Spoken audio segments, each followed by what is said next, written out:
Bien contentos que volviste, que estás acá con libros, con un montón de data. De los 3 que traigo, solo uno, porque, bueno, como ustedes saben, yo presto muchos libros, regalo muchos libros. Sí. Entonces, los libros que justamente estos 3 libros los tengo, pero solo uno presente. Hoy. Solo Bien. Uno hoy. De hecho, hay uno de ellos que ya lo compré un par de veces porque para regalar. ¿Lo has regalado? Para regalar y para mostrar. Bueno, arrancamos, si les parece. Arrancamos porque hay mucha info. Hay mucha info con la propuesta de hoy, que era el silencio, recomendadas, ¿no? Sobre el silencio. A ver, bueno, ¿con qué querés empezar? Otra vez era un desafío como la vez anterior, que era de la tradición oral, ¿no? Porque tanto la tradición oral como el silencio, como cuestión conceptual, bueno, presentan un desafío, ¿no? ¿Cómo escribimos sobre el silencio? ¿Cómo se narra sobre el silencio? ¿Quiénes narran sobre el silencio? Yo traje 3 libros, 3 propuestas, son 3 propuestas muy diferentes, pero creo que las 3 abordan el silencio desde una perspectiva. La primera, vamos a tener que dar una vueltita hasta llegar al tema en sí, porque me gustaría hablar del autor, que es Antonio Di Benedetto. Muchos lo conocen y se hizo como que en el mundo literario se desarrolló mucho esta idea de leer a Di Benedetto a partir de que Lucrecia Martel firme una película que se llamó Sama. Que novelaba, que justamente filmaba una de las novelas de Antonio Di Benedetto, que tiene el mismo nombre, Sama. Que es mendocino él, ¿verdad?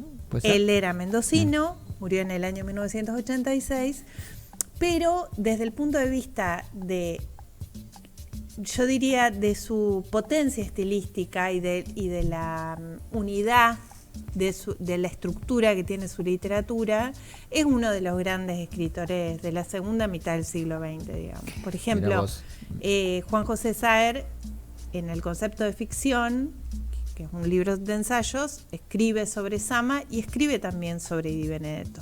Tiene una forma muy particular de escribir, con una sintaxis muy ajustada, una forma estilística muy preponderante y definida, digamos, ¿no? Muy identitaria. Él escribe 5 novelas, pero escribe 3 que forman como una especie de opus. Escribe El Silenciero en el año 1964, que continúa una especie de soliloquio que había comenzado con Sama, que había escrito en el 56, y que continuará luego con la tercera novela, que se llama Los Suicidas. En El Silenciero, él narra la historia de un hombre que vive en Mendoza, con su madre y con su esposa, y que empieza a sentirse perseguido por los ruidos de la urbanización, para decirlo así, sencillamente, y convocando a la gente a que lea la obra de Di Benedetto, estos 3 libros, donde el silencio, el aislamiento, el ser outsider, el estar por fuera del sistema está como eje temático o eje conceptual, pero que acá en El Silenciero aparece en esta historia muy muy bien contada, con una particularidad. El libro se edita en 1966 y él mismo hace una especie de revisión en el año 1975. En el año 1975 él corrige, incluso cambia cosas de la novela. Y esta edición de Adrián Hidalgo recoge esa exacto, que ha editado, bueno, editó Sama, El Silenciero, Los Suicidas, los cuentos completos, probablemente otra obra de él, pero en principio estos son los libros que yo conozco que ha editado Adrián Hidalgo. En la contratapa tiene un texto de Juan José Saer. Exactamente. Esta edición que estamos viendo ahora en pantalla, les cuento a los que están viendo. Exactamente, de hecho habla ahí de el silencio como objeto de la locura, porque incluso empieza a tener como ciertas conductas paranoides de persecución, claro, de sentirse perseguido. Este personaje se aleja del ruido, digamos. Exacto, él está buscando todo el tiempo, está aturdido. Está buscando todo el tiempo un escaparate para estar en absoluto silencio, un silencio que interpreta que ha perdido, pero además en algunos textos de crítica y en algunas noticias sobre el libro, se habla de que era un rasgo del propio Di Benedetto. Nada más que a título ilustrativo, a Di Benedetto lo detienen. Él era subdirector del diario Los Andes en Mendoza, en la última dictadura militar.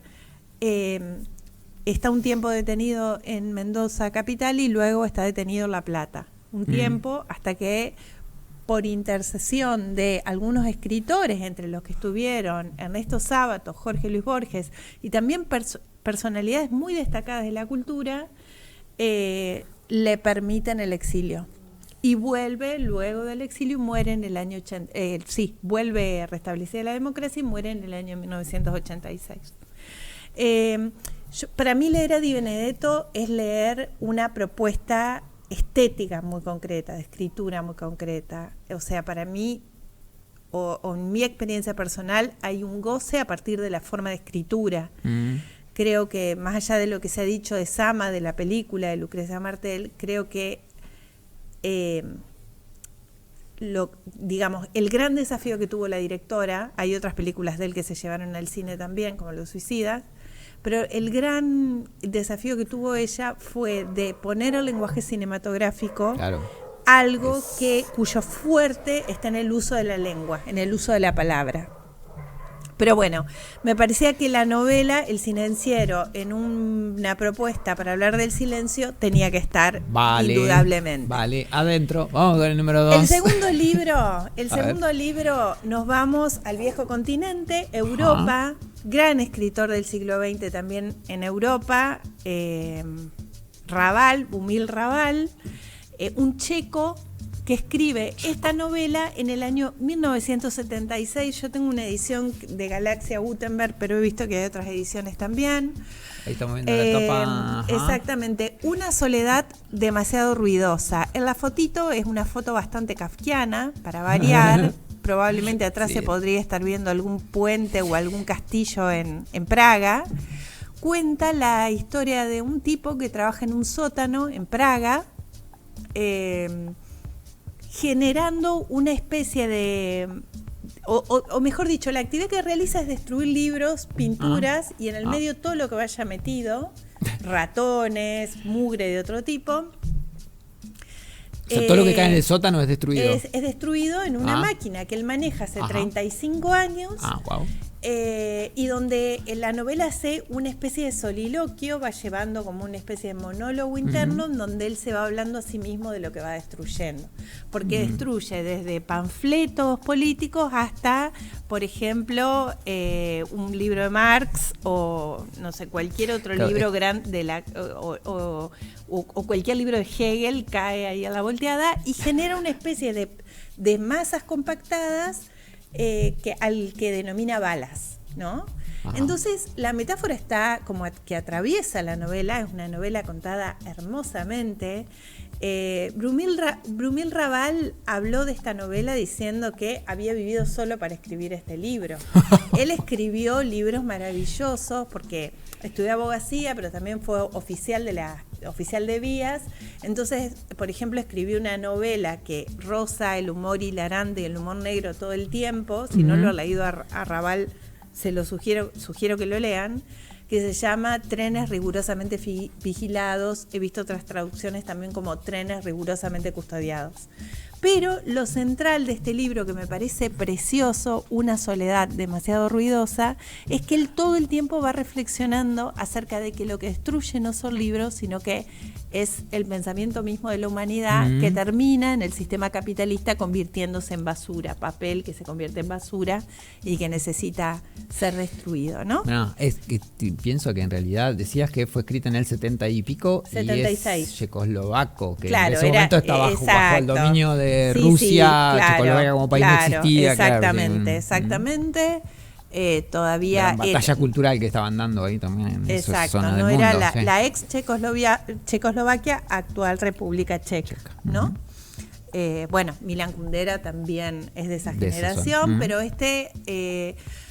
Brumil Raval es menos conocido. Entonces, pero también me parece un libro maravilloso quizás uno de los libros más lindos que he leído en mi vida, si a Wow. alguien le sirve, es un libro muy bello. Lo dijo. Un libro corto, relativamente corto, pero donde hay una metáfora acerca del aislamiento, de la destrucción, de lo que es residuo del capital, del sistema capitalista, aun cuando ese residuo sea pensamiento, ¿no?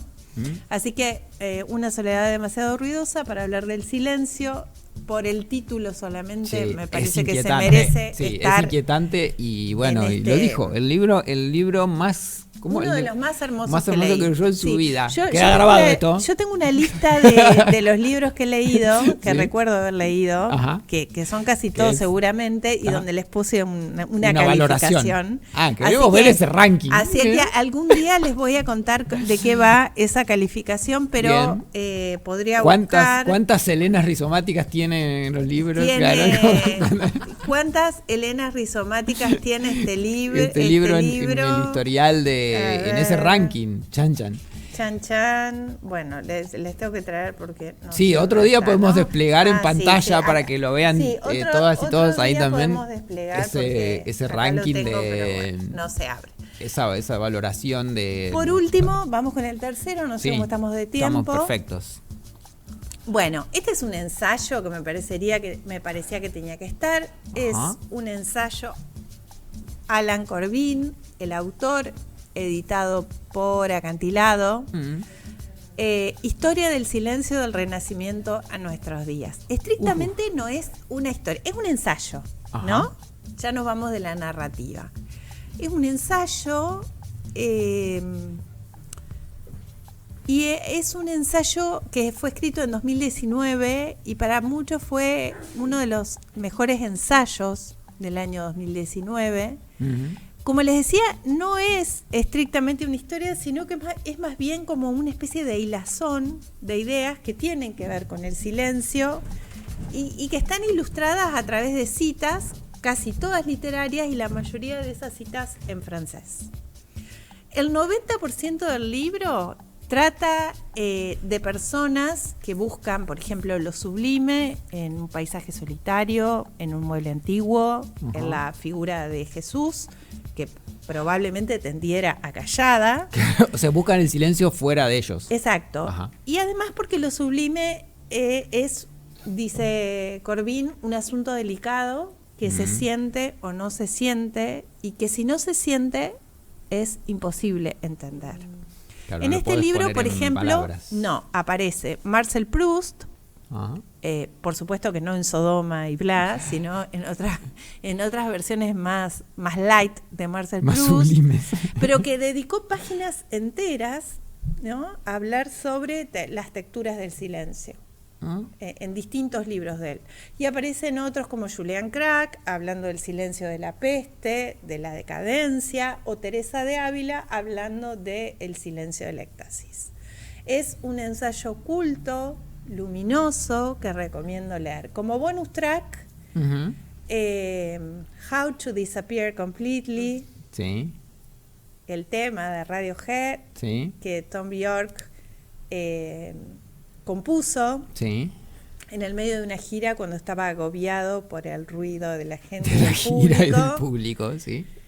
Y donde después de eso creo que no fue el mismo Radiohead, pero que en ese tema está condensado todo lo que es Radiohead como grupo y Tom York como compositor, Tom York, que lo amo es un tipo un poco torturado, hasta ese momento creo que no lo manejaba de alguna manera, que no sé si estaba tan bien, porque después se soltó un poco. Sí, que le preguntan categóricamente un tema tuyo y dice y creo que en esto en esta idea de tener cierta capacidad para desaparecer completamente en una época en donde la imagen, estar presente es la única forma de estar en el mundo.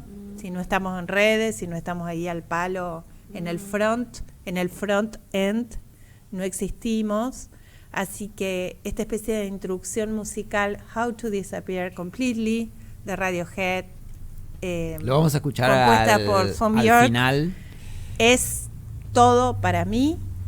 en este tópico de hablar del todo silencio. Lo que tenía para decir. Bueno. Así que, resumiendo, El silenciero de Antonio Di Benedetto, dentro de esta trilogía que es Sama y los suicidas, junto con Sama y los suicidas, Una soledad demasiado ruidosa del checo Rumil Raval, editado por Galaxia Gutenberg, y Historia del silencio de Alan Corbin, editado por Acantilado Editorial. Bien, para y ahora ustedes, la pregunta para vos. Sí. ¿Te cuesta estar en silencio? No, para nada. Ajá, pero sin hacer nada, ¿eh? No vale leer, no vale escuchar nada. O sea, silencio. Encontrar tu momento de... No. Te diría que mi modo es mi modo es estar más bien afuera del ruido, pero siempre haciendo algo en mi mundo autoconstruido, leyendo, pintando. Y claro, la pintura también, y me cuesta mucho el silencio interior. Me cuesta el silencio interior. El silencio exterior ya lo tengo recontra asumido. Ajá. Soy muy criticada por eso en mi grupo familiar y muy criticada por el silencio exterior, pero el silencio interior me agobia. Yo pensaba recién como cortito, ¿no? Qué paradoja que ser outsider tenga que ver más con esta búsqueda intrínseca de nuestra naturaleza, nuestra esencia, que es el silencio, ¿no? Entonces, como muchas veces quedar plasmados, que por suerte cuando vamos creciendo nos importa menos, de como cierta rareza o de quedar por fuera de algo que en realidad es mucho más pequeño de la enormidad que aloja el silencio. Así que recién pensaba eso, como esto de ser outsider o insider, ¿no? Claro, porque al principio del programa hablábamos de que el silencio es como lo primitivo y lo primal, y que en realidad, o sea, conviven todo el tiempo, pero que el silencio debiera ser también como un lugar natural y orgánico para todos y para todo. Pero bueno, nosotros los humanos inventamos un montón de cosas que nos llenan de estímulos y demás. Yo creo que estoy lejísimo de ser una persona que trascienda, que vive en un plano trascendental. Lejísimo. No.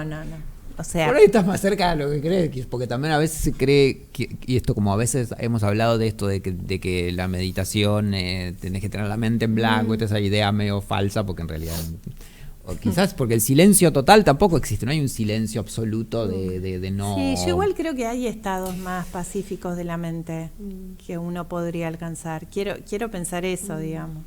A mí me cuesta, y me cuesta muchísimo. Estoy contando una intimidad, quiero decirles, no tienen que por qué saber esto los oyentes. Listo, pero vamos sí, a me cuesta. Así que prefiero seguir por ahora en este plano de ¿cómo desaparecer completamente? De charlar conmigo misma, desapareciendo completamente para el resto. Eso sería un plan fabuloso.